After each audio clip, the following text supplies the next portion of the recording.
상권분석가 박대영입니다. 오늘은 그 상권에 대한 이야기를 좀 할까 합니다. 상권은 우리가 그 사업자 기준에서 생각을 할 때, 장사를 하는 사람의 입장에서 생각을 해보면 소비자가 분포하고 있는 지역적인 면, 이게 상권입니다. 그러니까 우리 가게에 오는 소비자가 분포하고 있는 지역적인 면, 그러니까는 상권 분석은 소비자와 지역을 분석을 하는 것입니다. 그러니까 소비자를 분석을 하게 되면은 저희가 이제 그 소비 행동 분석을 하게 돼요. 그러니까 우리 상품을 소비하는 소비자가 과연 우리 상품을 선택을 할 때 어떤 절차를 걸쳐서 선택을 하게 되고, 우리 상품이 과연 어떤 단계에서 가장 중요한지, 이러한 것들을 연구를 해서 그 상권 분석을 하게 됩니다. 지역 같은 경우는 그 양적인 측면으로 보면은 세대수라든가 뭐 이런 뭐 상주 인구라든가 이러한 것들을 많이 분석을 하고, 또 이제 앞으로 개발 계획이 잡혀 있는 곳들은 그 개발 계획으로 인해서 어떤 리스크가 없는지, 이러한 것들을 이제 체크를 하게 되죠. 우리가 상권 분석을 하기 위해선 업종 분석을 먼저 해야 하는 이유고요. 상권 분석을 하는 목적을 한번 좀 분류를 해서 제가 말씀을 드리면, 제일 먼저 생각하시는 게 아마도 그 창업자분들일 거예요. 점포 창업을 하시는 분들이 상권 분석에 대해서 많이 생각을 하시죠. 그 다음으로 말씀드리라면 상업시설을 개발을 하시는 분들입니다.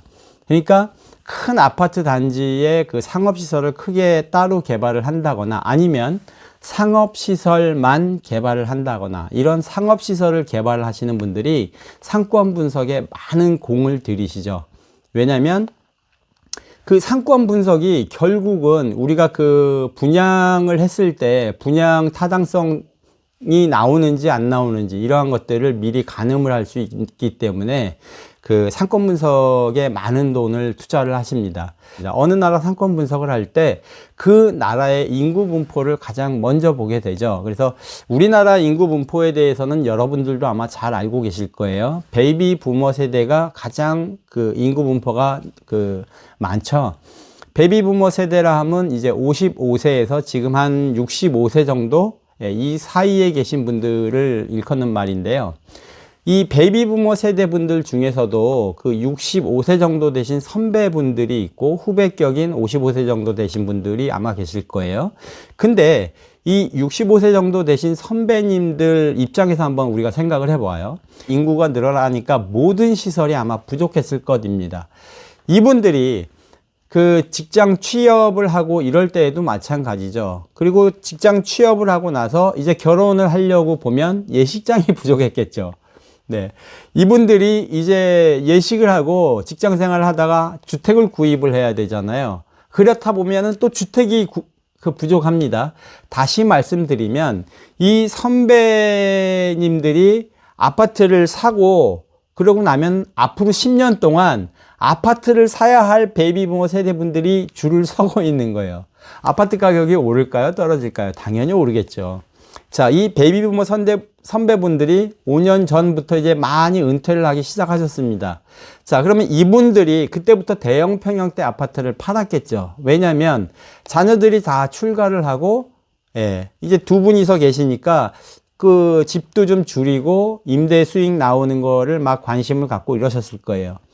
이분들이 제일 먼저 그런 고민을 하시고, 그 이후에 후배 베이비부머 세대 분들이 아마 똑같은 고민을 할 것입니다. 그래서 인구층, 인구 분포에 따른 시장을 먼저 우리가 생각을 해야 되고요. 요즘 이제 출산율이 매우 낮잖아요. 일본에서 걱정을 할 정도로 출산율이 매우 낮은데, 이 출산율이 낮은 것도 우리가 한번 가만히 생각을 해보면은요, 출산율이 낮다 보니까 예전에 출산율이 높을 때 있었던 조산원이라는 게 있었어요. 아이를 낳는 곳이죠. 조산원이라는 게 있었는데 그건 이미 사라진 지 오래죠. 그리고 이제 출산율이 더 줄어듭니다. 그렇다 보니까 그 유치원 같은 곳들이 이제는 점점 경영이 어려워집니다. 이게 조금 더 시간이 지나가면은 이젠 초등학생을 대상으로 하는 상업시설들이 어려워지겠죠. 조금 더 시간이 지나면 이 학생들이 고등학생쯤이 된다면 고등학생을 대상으로 하는 업이 많이 또 줄어들게 될 거예요. 당연하잖아요. 인구 숫자가 줄어드니까. 예, 이렇게 흘러갈 수밖에 없습니다. 그래서 제일 처음에 저희가 생각을 해야 될 것은 이제 인구 분포에 따른 시장 상황을 먼저 생각을 해야 되고요.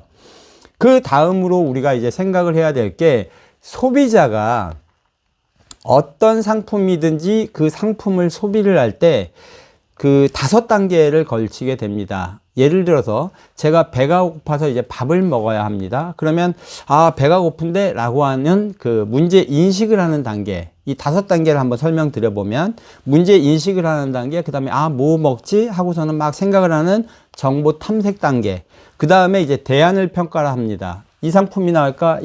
이게 나을까? 예. 그리고 나서 이제 구매를 하게 되죠. 구매를 하고 난 이후에 구매 후 평가 단계가 있습니다. 구매 후 평가 단계는 내가 먹어보니까 맛이 좋더라. 먹어보니까 저긴 가면 안 돼. 라는 이 구매 후 평가 단계가 있습니다. 이 5단계가 있는데요.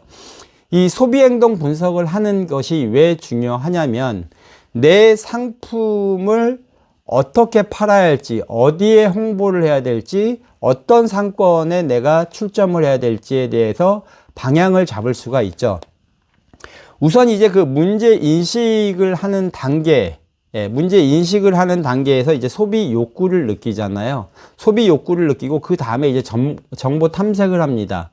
뭘 먹을까? 막 이런 고민을 할 때 여기서 이제 중요한 말이 나오는데요. 중요한 말이 뭐냐면은 관여도라는 말입니다.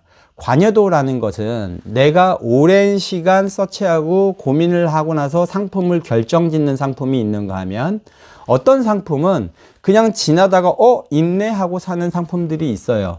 이러한 관여도가 낮은 상품이 있는가 하면 내가 막 서치를 하고 한참 고민을 하고 이렇게 사죠. 자동차라든가 이러한 상품들은 특히 이제 스포츠카라든가 이러한 것들은 많은 고민들을 하고 살 수가 있어요.